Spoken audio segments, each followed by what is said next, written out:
Hey, it's Lauren O'Hayan from Restore Your Core, and in today's video, I want to give you the hows for the follow-up video that I did yesterday around the abdominal wall in one of my clients being pushed really far forward. So I showed you a video of one of my clients who is super fit. She's an athlete. She's closed her diastasis recti, and yet her abdominals push and pooch forward. You can see on her body that she has almost no body fat.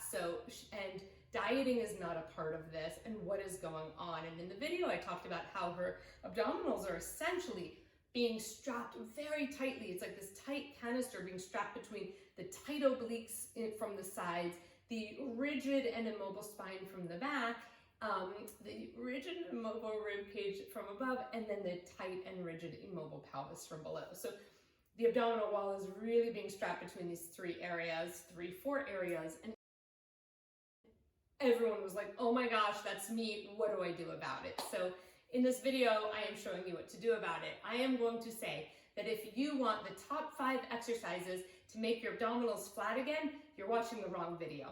I don't do that, it's not my approach, okay? So if that's what you want, stop watching right away. However, what I am going to show you is the top compensation patterns that I see that lead to this issue. And with my clients, the multifaceted approach that I take to help them begin to heal that.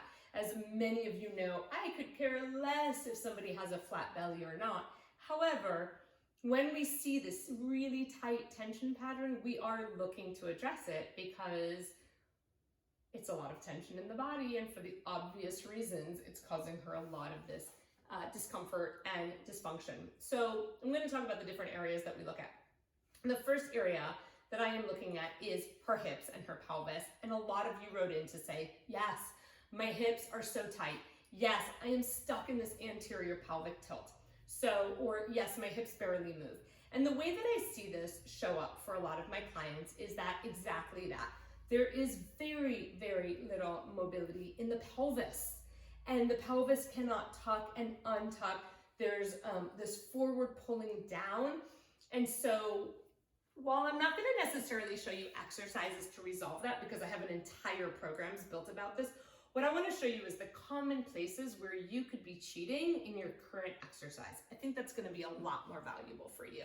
So for example, that pattern of tight, immobile, rigid hips will show up in movements like a lunge. You go to bring your foot, whether you're in a high lunge or a low lunge, you go to bring your foot into a lunge, and a few things start to happen. This hip hikes up really high potentially, right? Or as you bring this foot forward, because of the tension pattern, and especially if you're in a high lunge, because of the tension pattern, your pelvis is going to be yanked backwards this way. And even though this lunge is considered a hip flexor stretch, it's not going to be giving your hips that input if your pelvis is yanking down. So one way I like to think about it is if I have a pencil on my pubic bone, so pubic bone is where the pubic hair is. So I've got a pencil on my pubic bone, and I want that pencil to point straight ahead. And what happens for most people, because of the tension, as the legs come apart, that pencil starts to point straight forward and down. And what we want to be able to do, I'm going to bend my back knee and tuck my pelvis under and keep that pencil pointing straight ahead of me as I begin to straighten my back knee. And for a lot of my clients, the minute I ask them to do that, they start rotating in every which way, right? So they pull their pelvis back, or they rotate their pelvis out to or they turn their pelvis out to the other side. All these compensations just to avoid what we're asking them to do, which is really to get into hip extension, that action of your leg being able to move away from your pelvis. That will show up in a move in Pilates as well. So that's just one area it would show up. Oh, here's another great move, right? So for example, I'm a really big fan of being able to load and strengthen the hip flexors even when they're tight. So a move like having the leg forward and being able to raise that leg without the pelvis coming for the right. A lot of my clients will come into this, right? And they're not even aware. They go to exercise classes where, whether it's yoga, Pilates, interval training, their legs are being asked to come up, and they're just doing this the whole time. So that's another example of the leg and the pelvis don't like to move independent of each other because of that pull. So we're really looking to get the leg either behind us or ahead of us without the whole pelvis having to compensate around that tension. So if that's you, you want to limit your range of motion to make a more clean action. Another place that this might show up is, and you can test yourself with all of these, of course, is where we might be doing a move with our hips elevated, maybe on a block, and maybe we're doing a move where the leg is lowering and lifting, and instead of the leg just being able to lower and lift, the entire, I have to demo it this way, the entire pelvis is moving. And we see this in this position. We would see this on our hands and knees in a raising position like that, or in this position with a straight leg. I see it in classes all the time where, again, the legs and the pelvis are glued together. And then of course this shows up in walking, and it shows up in a lot of other activities. So you really want to start to make sure that your leg is definitely part of your pelvis, right? There's this connection and there's this very powerful hip joint, but they don't always have to move glued one to the other. And then the other problem that arises is that the leg and the pelvis doesn't move separate from the spine. And that would show up where we really have this hard time segmenting the lumbar. And I'll show you what that looks like. I'll ask my clients to come into a cat and cow, for example, and they'll start to come under into the cat phase, and their spine stops here. They cannot take their pelvis all the way under them, right? So ideally, that pencil on the front of your pelvis, we really want to start to point it right up into, like, towards up. And for a lot of us, that pencil stops like a little bit past straight, as opposed to the whole lumbar being able to segment. Here's a test you can do. You can bring yourself against the wall. I'm not going to bring myself against this wall right now, but you can bring yourself against the wall, and what you're going to do is have your upper back against the wall, put a pencil in your, like, across your upper back, and don't move that pencil, and then try to get your entire lower back onto the wall, tuck your pelvis, and then go the other way. And a lot of my clients are shocked to see that. They can't do that without doing something else in their spine, or their ribs have to come along for the ride. It's very hard for them just to segment through their pelvis. Their lumbar spine, their lower spine doesn't like to move it. Now we're talking about a core issue. When we're talking about the abdominals pushing forward, imagine this whole area is rigid. The pelvis is being pulled forward. This area is really, really rigid. We need that spinal mobility in the lumbar in order to be able to start unlocking the tension patterns. So then the next area that we look at is what's going on up in the rib cage, right? So a lot of the people that I see who are coming to me with core and pelvic floor dysfunction are champion belly breathers.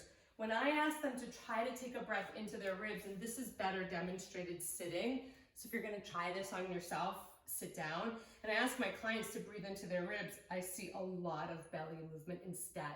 And especially lying down on their backs, a lot of my clients cannot get their bellies to stop doing everything.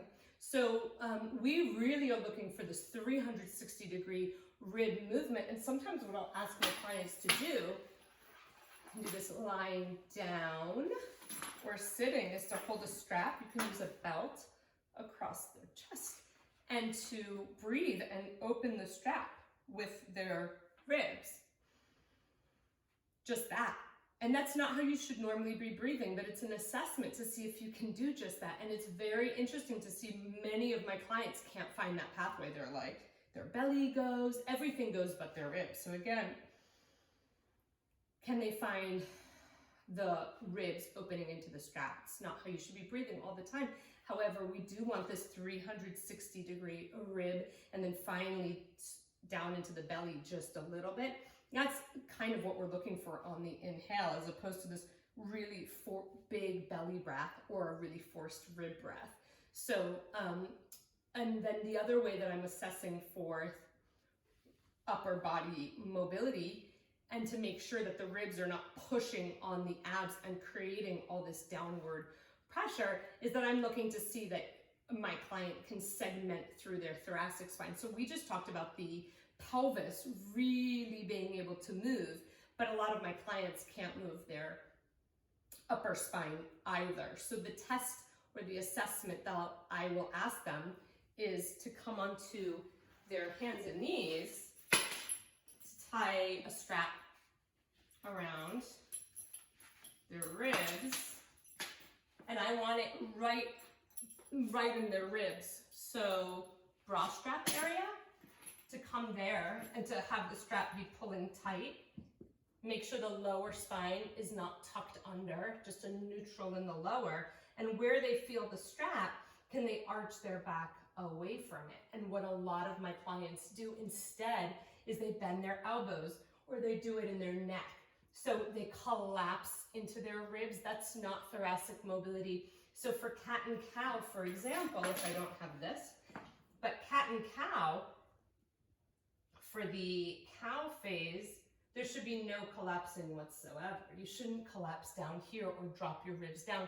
That's not thoracic mobility. You want to segment movement through your spine, so it's almost like allowing your nipples to look forward. And again, what a lot of my clients will do there is throw their neck back, because this whole area doesn't move. And when I ask my clients to move that area, they can't find that movement.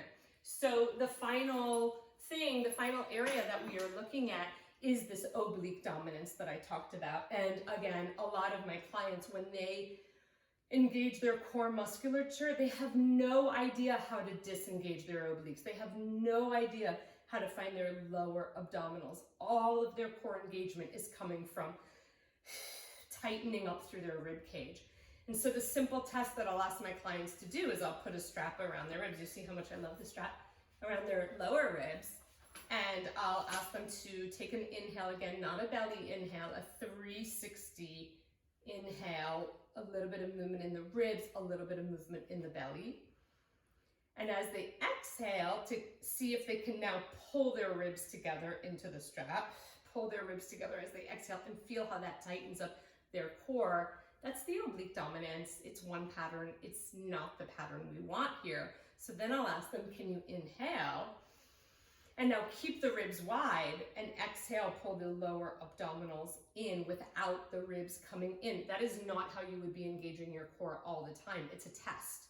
And many of my clients cannot engage their core if their ribs aren't pulling together in and down, and they're getting that oblique dominance in there. So once again, we're looking